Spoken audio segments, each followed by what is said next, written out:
Counter breakout होता है as per DVR timing 6:36 और कोई 1 से 1.5 मिनट तक गोली चलती है। उसके बाद 3 बॉडी 1 घंटे के बाद 1.5 घंटे के बाद सर्च के बाद 3 बॉडी रिट्रीव करके पीसीआर भेज दी जाती है। लेकिन डॉक्टर मुदस्सिर गुल की बॉडी नहीं मिल पाती है। डॉक्टर मुदस्सिर गुल की बॉडी को असरटेन करने के लिए पहले बिल्डिंग को हम लोगों ने डॉग माउंटेड कैमरा से एक बार सर्च करवाया और उसी डॉग माउंटेड कैमरा से पता चलता है कि उनकी बॉडी एटिक पे पड़ी हुई है, जिस लोकेशन पे ना तो अभी सिक्योरिटी फोर्सेस गई थी ना हमारी फायरिंग वहां पे एक भी बुलेट की फायर एके का कोई फायर ऐसा वहां पे गया नहीं था। तो उस बॉडी को नीचे लाने में रिट्रीव करने में तकरीबन हमारे पास रात के 12 बज गए थे। उसके बाद फिर सर्च करके उसको वापस भेजा गया। इसकी वजह से डॉक्टर मुदस्सिर गुल की बॉडी को पीसीआर में भेजने में 2-3 घंटे का समय लग गया। लेकिन अगर आपका ये क्वेश्चन है कि बाद में उनको ओजीडब्ल्यू हमने बताया, ये हमारा क्वेश्चन ये एसआईटी के सामने कुछ फैक्ट्स हैं जो मैंने आपके सामने रखा है। ये वही चैम्बर है जो डॉक्टर मुदस्सिर गुल का चैम्बर है जिसमें वो बैठते हैं। उस चैम्बर में फॉरेन टेररिस्ट एक लोकल टेररिस्ट के साथ रहता है। तो उसको आप ही बताइए, जो वर्ड देना चाहेंगे वही है। हम सिर्फ सबूत आपके सामने रखते हैं कि उन्हीं के चैम्बर में वो फॉरेन टेररिस्ट पिस्टल के साथ पाया गया। सर कंक्लूजन एक चाहिए, जो डॉक्टर मुदस्सिर अल्ताफ और ये डॉक्टर मुदस्सिर अल्ताफ और आमिर ये मरे कैसे, क्योंकि अभी तक तो ये समझ में नहीं आ रहा कि ये ठीक है। एग्जैक्ट मैं वहां से जब आपकी क्वेश्चन का जवाब दे रहा था, मैं वहां से एक बार फिर से शुरू करता हूं। जो डीवीआर हमारे पास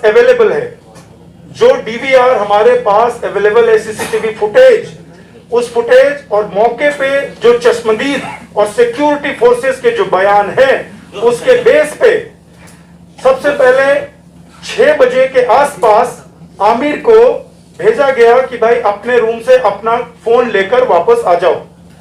ये पूछकर कि कोई है तो पहले बताओ। उसने बिल्कुल ही प्लीडेड इनोसेंस, कोई नहीं है, अगर है भी तो मुझे पता नहीं है। और सर इस बिल्डिंग में मैंने तो अभी तक मैं रहता हूं, मैंने किसी को देखा नहीं। जबकि उसको पता था, क्योंकि वो तो चलाता था और ऐसे अहम सुराग सबूत मिले हैं उन दोनों के साथ होने का। उसके बावजूद उसने झूठ बोला और वो दिखाने के लिए कि अंदर कोई नहीं है, वो जाता है और थोड़ा सा सर्च करने का एक ड्रामा ही कहेंगे या फिर सर्च करता है और वापस आता है कि मेरा फोन नहीं मिला। फर्स्ट फ्लोर से वापस आता है, कोई 2 से 3 मिनट का 2 मिनट के अंदर सर्च करता है, चूंकि सीढ़ी है, गया सर्च किया, वापस आ गया। 2 रूम पे बात आ गई कि 2 रूम बंद है। आईटी सॉल्यूशन वाले ने अपना रूम खोल दिया। अल्ताफ भट्ट साहब के रूम का चाबी अल्ताफ भट्ट साहब के थी। ही वॉलंटियर्ड। हमने उनको बोला कि क्या आपको भी कोई शक है? इन्हें भी बोला कि नहीं सर, इस बिल्डिंग में कोई ऐसा है ही नहीं, मैं चल के दिखाता हूं। उसने डॉक्टर गुल को भी बोला चलो यार। इन्होंने किसी तरह का कोई शक जाहिर नहीं किया कि बिल्डिंग में कोई हो भी सकता है। न इन्होंने सिक्योरिटी फोर्सेस से किसी तरह की मदद मांगी कि आप मुझे, हो सकता है कि सर इसमें हो, मुझे बीपी वगैरह पहना दीजिए, मुझे कुछ ये कर लीजिए, मुझे डर है कि हो सकता है कोई हो। इवन सिक्योरिटी फोर्सेस वहां कॉर्डन में बैठी हुई है, तब भी दे वर सो श्योर कि बिल्डिंग में कुछ नहीं है। दे वॉलंटियर्ड, अंदर की तरफ जाते हैं। आपने वो फुटेज देखा। डिस्ट्रिक्ट मजिस्ट्रेट ने इंक्वायरी कंप्लीट करके 4 दिन पहले गवर्नमेंट को सबमिट कर दिया है। गवर्नमेंट ऑफ JNK यूटी ने डिस्ट्रिक्ट मजिस्ट्रेट को कल लेटर लिखा है कि ऑनरेबल कोर्ट को ये सबमिट किया जाए। गवर्नमेंट को रिपोर्ट और मिल चुका है। गवर्नमेंट ने एक्शन लेके डायरेक्शन दिया डीसी को, कल ही दे चुका है कि कोर्ट में सबमिट किया जाए। पूरा उसका प्रोसेस कंप्लीट हो गया, फिर हम लोग आपके साथ आए हैं। एक क्वेश्चन नजीर साहब ने कहा कि आप ऑपरेशन को हेड कर रहे थे, तो उसको ये बिल्कुल ही आपको जिसने भी बताया है कि ऑपरेशन को हेड कर रहे थे, तो आपको एसआईटी इंचार्ज बता दिया गया है। मैं पूरे मीडिया फैटर्निटी को बताऊंगा। ऑपरेशन को हेड वही करता है जो जिसका कॉर्डन होता है, जो मौके पे होता है। मौके पे 3 टीम थी, 2 RR की टीम थी, वैली QAT CRPF थी और हमारी श्रीनगर पुलिस की SOG कंपोनेंट थी। और वहां पे जो सीनियर ऑफिसर होता है वो वहां पे उसको हेड करता है, ना कि कोई DIG और सीनियर रैंक ऑफिसर। ऐसा पॉसिबल नहीं है। बहुत शुक्रिया, आपने बताया। 2 चीजें आपने बताया। आपने इसके पोस्टमार्टम के बारे में बताया कि पोस्टमार्टम की रिपोर्ट ये है। पहली बात जो इलीगल है, जो आपने समझा है, क्या रात को पोस्टमार्टम करना कानूनी इज इट अलाउड? क्योंकि वो रात को दफनाए गए। और दूसरी बात जो आपने बताया कि एसआईटी में तो was this operation not being headed और सुपरवाइज्ड बाय सीनियर ऑफिसर्स। अभी लेटेस्ट जो लीगल गाइडेंस है, ऑर्डर है, उसमें रात में ही पोस्टमार्टम होता है, ये लीगली है, होता है। ऑथराइज है।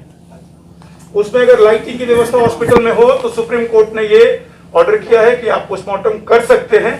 और ओवरऑल अगर ऑपरेशन देखा जाए, जो ग्राउंड पे ऑपरेशन किया जाता है, सुपरविजन तो डेफिनेटली सीनियर ऑफिसर्स की होती है। इसका मतलब ये तो नहीं है ना कि ग्राउंड ऑफिसर्स को उसका क्रेडिट ना दिया जाए, जिन्होंने इतनी मेहनत करके एक फॉरेन टेररिस्ट, लोकल टेररिस्ट को मारा। सुपरविजन तो डेफिनेटली होता है। जैसे आप लोग रिपोर्ट बना रहे हैं, डेफिनेटली आपके हेडक्वार्टर का सुपरविजन है, लेकिन आप मेहनत कर रहे हैं, क्रेडिट तो आपको मिलेगा। लास्ट टाइम आईजी साहब ने बोला था कि ये जो अल्ताफ साहब को अगर गोली लगी है बड़ी वाली, क्योंकि उनके पास तो पिस्टल था, if the fire is from AK that means the bullet is from police और सिक्योरिटी फोर्स। जी जी जी, उस पे कुछ रिपोर्ट आई है, ballistic report, what does it say? जी जी जी, अल्ताफ भट्ट को जो बुलेट्स लगे हैं वो एक एक के भी फायर है, जो क्रॉस फायरिंग में वो गए हैं। मैं तो बोल रहा हूं, उन्होंने ह्यूमन शील्ड के तौर पे टेररिस्ट ने उनको इस्तेमाल किया। मैंने आपको वीडियो दिखाया। जी जी बिल्कुल Sujit sir, ji. is police still considering other things except this FT as OCW after this investigation and what manipulation police has made so far? आपने बहुत अच्छा एक वर्ड यूज किया, स्टिल। तो स्टिल में सबसे बेहतरीन मैं चीज आपके सामने कहूंगा कि case investigation is still going on. तो मेरे कंसिडरेशन से कोई फर्क नहीं पड़ेगा, फैक्ट से फर्क पड़ेगा। I will be really grateful अगर आपके पास कोई ऐसा विटनेस है, कोई चीजें आ जाए तो still I am open, SIT still open. Sujit, I have a couple of questions. First is the मेरे ख्याल से अभी मेरे पास 25 से 20 से 25 के बीच में विटनेसेस है। एग्जैक्ट काउंट में भूल गया। Security forces, civilian, Bandipora, Srinagar और सबको मिला दिया जाए तो 20 से ऊपर विटनेसेस हैं, जिसमें कम से कम 6 विटनेसेस का मजिस्ट्रेट के सामने बयान और आइडेंटिफिकेशन परेड भी हो चुका है।